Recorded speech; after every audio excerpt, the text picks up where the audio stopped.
Mesh potato છે, boiled મટર, બિહારી મસાલો બનાવ્યો છે, ધાણા છે ને રેગ્યુલર મસાલા છે.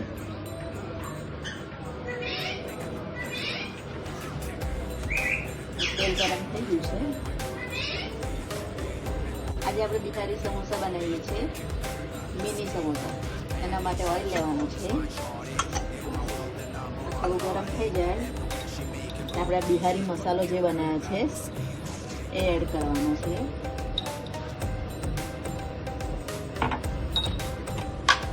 થોડી હિંગ એડ કરવાની છે.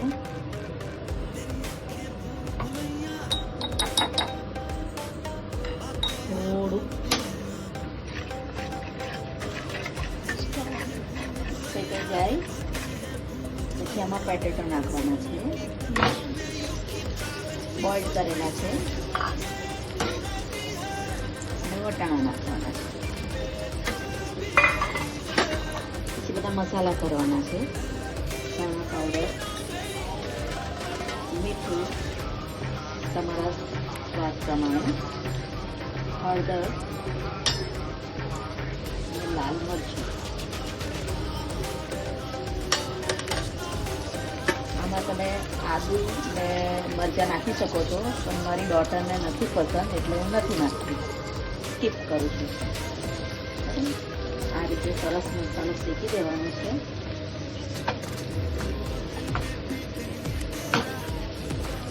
મેશ કરતું જવાનું, મિક્સ કરતું જવાનું.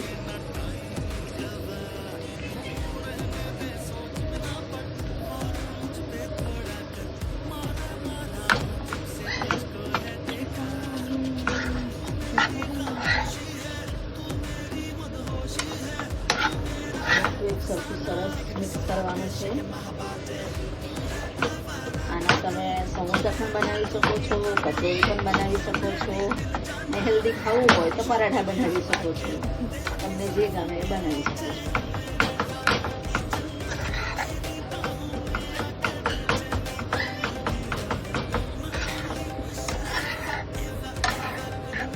આ બધું શેકાઈ જાય પછી આપણે એમાં થોડી કસૂરી મેથી નાખવાની છે.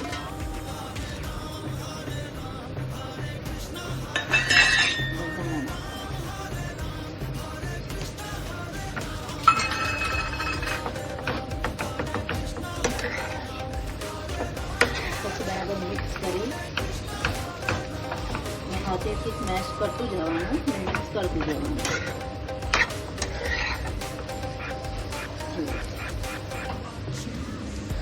એટલી મસ્ત ખુશ્બુ આવે છે, મસ્ત. આપણો મસાલો રેડી છે. આની અંદર મેદો છે, મોણ નાખ્યું છે, ને મીઠું નાખ્યું છે, ને અજમો નાખ્યો છે, ને લોટ બાંધ્યો છે. જુઓ, અને 10 મિનિટ રેસ્ટ રાખ્યો છે. હવે હું તમને સમોસા ભરીને બતાવું, મિની સમોસા.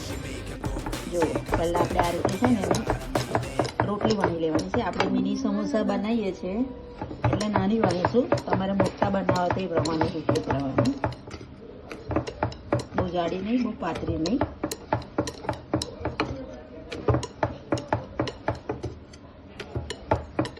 જુઓ, આ રીતે રોટલી કરી અને એને વચ્ચેથી કટ કરી દેવાની. આના 2 સમોસા બનશે. બીજી એક બનાવું કરી બતાવું છું. લોટ લેવાનો,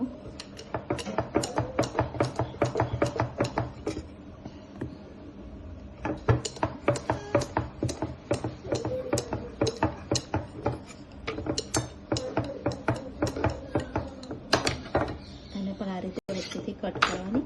હવે હું તમને સમોસો ભરીને બતાવું. આમ લેવાનું, પછી પાણીવાળો હાથ કરવાનો છે. પછી આ થઈ જાય એટલે આને આમ કરીને ફોલ્ડ કરવાનું છે, અને આમ અહીંયાથી દબાવી ને પછી આ રીતે કરીને આમ પકડવાનું છે. કોણ જેવો શેપ આપવાનો છે. પછી અંદર મસાલો ભરવાનો છે.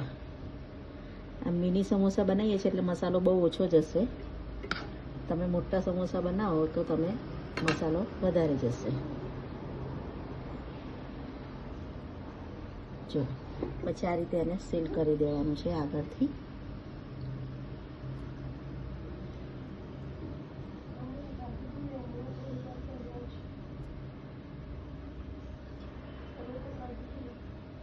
જો, આપણો સમોસો રેડી છે. એ જ રીતે આપણે બધા સમોસા રેડી માટે આપણે તેલ ગરમ કર્યું છે. જો સરસ તેલ ગરમ થઈ ગયું છે. હવે જુઓ આ સમોસો મેં બનાવ્યો છે, હું એડ કરું છું. એક મોટો બનાવ્યો છે ને આ મિની સમોસા જે કીધા એ બનાવ્યા છે, એ પણ એડ કરું છું. આ બધા નાના વાંકા ચૂકા છે એ મારી ડોટરે બનાવ્યા છે. જુઓ આ મારી ડોટરે કર્યા છે. જુઓ ગાઈસ કેવા બનાવ્યા છે. એ શીખે છે, એ કહે છે મમ્મી મેં બનાવું, મેં કીધું ઓકે ચાલ તું પણ બનાય. એટલે આ બધા સમોસા એને ભર્યા છે.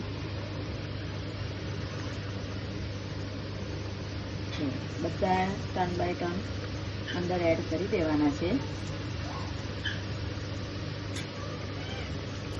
અને ધીમા સ્લોએ થવા દેવાના છે. થોડા ટર્ન કરી લેવાના. જુઓ કેવા સરસ થવા લાગ્યા છે.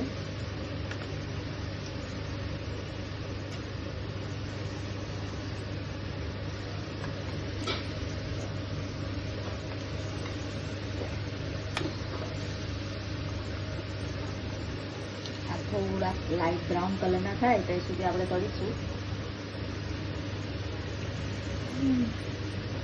મિની સમોસા છે એટલે એક સાથે તમે 5-6 નાખી શકો છો.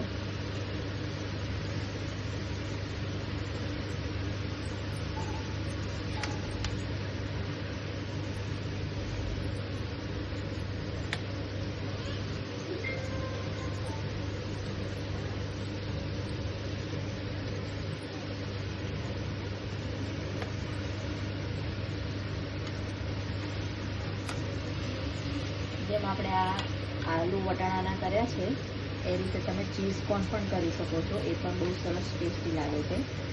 પનીરના પણ બનાવી શકો છો.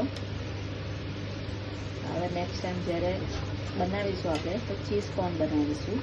એ પણ હું તમને રેસીપી બતાવીશ કે કઈ રીતે બનાવવા.